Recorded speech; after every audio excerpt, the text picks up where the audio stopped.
was loading up some firewood this morning on this frigid morning and thinking about how this shed, this pallet-based shed, has been so good to us for the last bunch of years.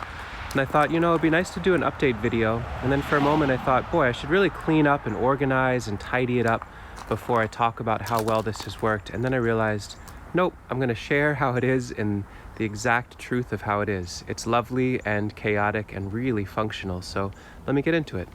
I built this a few years ago. I'm going to link here to the first video where I start talking about how I went about building it. And I think this was either 4 or 5 years ago. I'll write that on the screen as to what it actually was. Either way, it's gone through a number of winters. It's held firewood for us for a bunch of years. I remember the price being, I think, right around $40. And that's because I bought new greenhouse plastic for it at the time. The roof is made out of that. Again, the videos that I'll link to throughout will show you more detail on how it was built. I used plastic because it was inexpensive and also allowed for really great solar gain to dry the firewood. This structure is held up through incredibly heavy winds. It is held up through multiple feet of wet snow. When it gets over 2 feet, we try to sweep it. It holds 2 winters worth of firewood and a whole pile of miscellany in the middle, which I'll look at in a moment. It even has this silly looking but really functional little wing on the west side that holds niblets and nuglets of wood that we use for making biochar in our wood stove. I just filled up 3 containers of that material. So this creates charcoal in our wood stove, and it's a nice way to allow that to dry out. Works pretty darn well. I won't go into the build on this because I did talk about that in greater detail in the other videos, but the really basic gist is this is about 80% by volume pallets.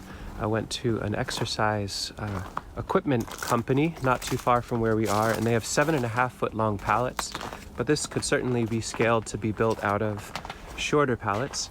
You can see those longer pallets are really useful to us in that they span these bays. So the bays, the layout is all based on the pallets that we had access to. And I think as we're coming up on Black Friday, where you're supposed to race out to the box stores and buy stuff to tell people you love them, maybe it's worth going to the box stores and going behind them and seeing if there's pallets back there. Is it worth calling nurseries and greenhouses and local farms and asking, are they reskinning any greenhouses? Can you get their old poly? If it has rips and tears, you could make it 2-ply or even 3-ply and get that part for free. This project could go down to less than $10 maybe. We've got some more work to do on the north side here. You can see it's so much of a cooler microclimate, but this multi-graft apple and a block of Marge elderberries, slowly but surely been pruning them up. I don't really want branches on there. Some of the apples that were on the Macoun graft that we did a bunch of years ago dropped on the plastic, and I realized, oh, we need to actually cut that back so that we don't punch a hole through it with the yield of fruit falling. So you can see this is the back end, and more than anything, I think what I'm trying to convey is this has just been remarkably functional for holding all the firewood we need to heat our home, a total cost of definitely less than $10 a year, and that's with brand new plastic. And sure, it's kind of messy, but it actually is a great way to hold our mess in a somewhat organized way, if that makes any sense. This middle bay is in wild mode right now. It's been leaf bag season, and we use, if any of you have purchased plants from us, you know that Sasha uses ripped up leaf bags as our packing material to help insulate and protect the plants. And so leaf bags that are wet, they go into this middle bay and they hang out in here for a week or two. They get really good sun, really good airflow, but no rain or snow on them, and then we can fold them up and pack them into the garage. Once in a while there'll be a wad of lavender or honey locust pods or something else that could be useful for us or for the nursery, and so we set that in here to dry as well. But yeah, it's been reliably steadily not wet in here enough that I can start to store a few bit of power tools and more higher value materials.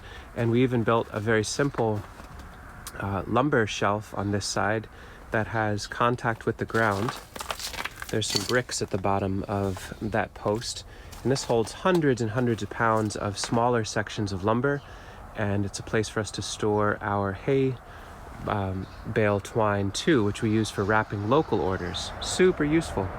Anyway, just feeling a real sweetness about this structure this morning as I came out on a cold morning to pick up wood, basking in the cold winter sun that has been reliably dry and nice for us, holding multiple years of firewood, holding resources, holding waste stream elements that we can upcycle into higher value, and just thinking about the sweetness as we come towards consumption season, around reminding folks, and you're probably already there in your mind, but just encouraging you to think, what are the waste streams where you are that don't involve purchasing of new materials that can build infrastructure that's haggard and rugged and wacky looking for sure, but also just so deeply functional. If you've made some structures out of pallets or waste wood from various waste streams, why not go ahead in the comments and share a link either to a video or to some pictures. Let us know what you've built with pallets and with things you did not buy. It'd be lovely to share those notes as we come into this time of year. Thanks for watching. Hope you all are warm and cozy.